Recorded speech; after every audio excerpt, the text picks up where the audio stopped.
Hi, Lance with photos.mov. I want to talk about how I set my camera at a boxing event. Most of the time, they're low-lit rooms. So you need to get your speed of your shutter at least 1/400th to 1/500th of a second. Any slower than that, you're going to get blur. Not because of what you're doing wrong, but the action of the fighters is just so fast that you just can't freeze that moment. In order to do this, you have to raise your ISO. You have to shoot as wide open as possible. A camera lens that I always recommend is the 50mm, either the 1.4 or the 1.8 lens. Both Nikon and Canon both make it. I strongly recommend one of those lenses.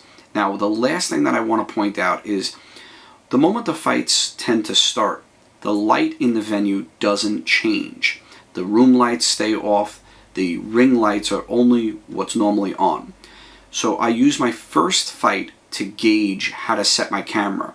Once I know what that is, I don't readjust my settings on my camera. I leave them alone. Don't bother to shoot in aperture priority or shutter priority. Shoot in manual. Set your camera at least 1.4, 1.6, 1.8 and get that shutter speed at least 400th or 500th of a second and you'll be able to freeze photos.